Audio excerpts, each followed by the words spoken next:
So may nag-comment doon, bakit daw ito yung nilagay ko na bearing. Bakit daw hindi yung isa ginamit ko na bearing, kasi may tiwala ako dito sa tatak na to.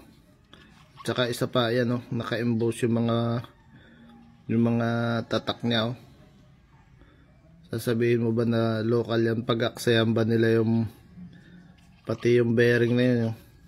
Kagandahan nito, ayan yung sinasabi nila ano. Ito pala yung ibig sabihin nun.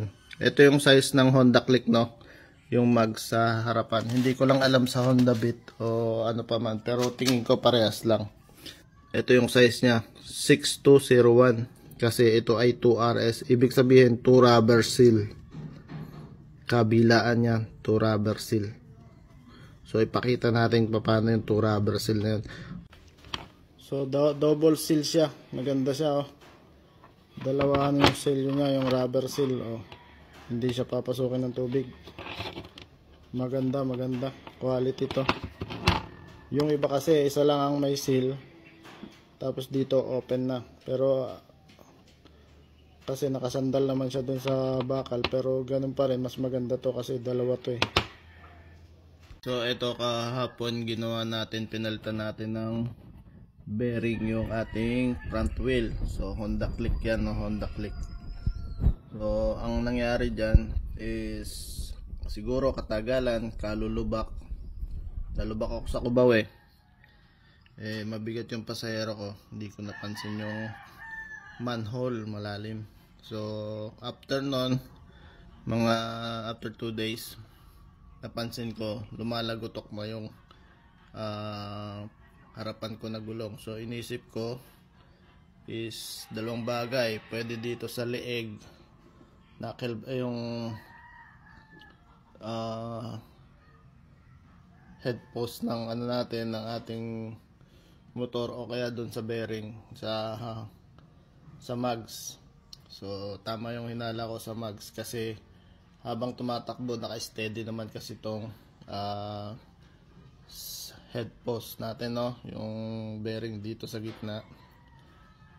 Yung gulong lang yung lumalagotok. So dalawang bearing yan, pinalitan natin kahapon. Medyo hindi rin pala madali magpalit nyan for the first time no. So pero ngayon okay naman siya, successful na. So may nag-comment doon, bakit daw ito yung nilagay ko na bearing. Bakit daw hindi yung isa? Yung isa daw subok na. So ayan, dapat daw original. So paano natin malalaman na original yung bearing na yon? Bakit madaming gumagamit? Kasi hawa-hawa lang naman yan eh. Kapag sinong naunang na-promote o ano, sinong nauna, yun na yung bibili ng iba. Pag maraming sale, yun ang bibilin. Pero hindi nyo sasabihin na original yan kasi ito local, no? Hindi ganon. Kaya nagiging original, sasabihin nyo kasi maganda yung performance, pero hindi nyo na-try yung ibang brand. Malay nyo mas maganda pala yung brand na to, no?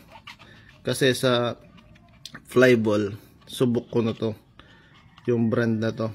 Kaya ito yung ginamit ko na bearing, kasi may tiwala ako dito sa tatak na to. Tsaka isa pa, yan oh, naka-emboss yung mga tatak niya oh.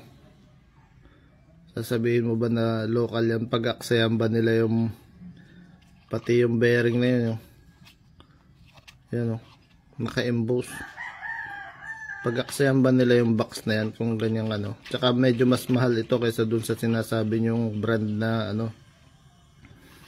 Oh, medyo may kamahalan to ng konti no. At isa pa, ito pinakita niya lang to sa picture no. Yan, ang kagandahan nito, ayan yung sinasabi nila ano. Ito pala yung ibig sabihin nun. Ito yung size ng Honda Click no, yung mag sa harapan. Hindi ko lang alam sa Honda Beat o ano pa man, pero tingin ko parehas lang. Ito yung size nya, 6201, tapos 2RS. Yan yung ibig sabihin nito. Natuwa naman ako kasi hindi ko rin alam yung dapat bilhin dito. So nagdalawang bili ko para sigurado. Yung isang sinasabi nyo na maganda. Kaso ito yung napili ko.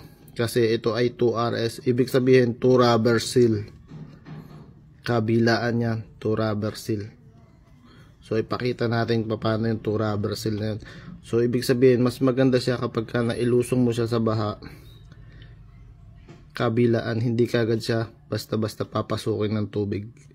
Unlike dun sa iba, yung iba isa lang yung rubber seal niya, no? Isang side lang. So pagdating yan sa loob, medyo maraming pwedeng pasukan ng tubig yan. May stackan sila, madali masira. So dito medyo komportable tayo na na hindi kakalawangin yung bearing natin. So yun lang. So baka nga naman peke ito, no? Hindi to peke. Tingin ko lang. Ang ganda na packaging niya. At saka abangan natin yung performance siyempre.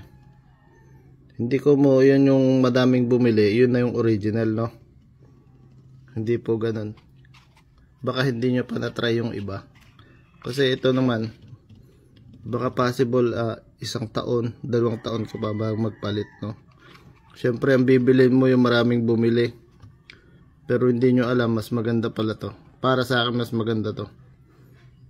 Yan, 2RS. Yung pipiliin nyo. Lagay natin sa yellow basket para hindi na kayo mamalito. Napakabisa ako.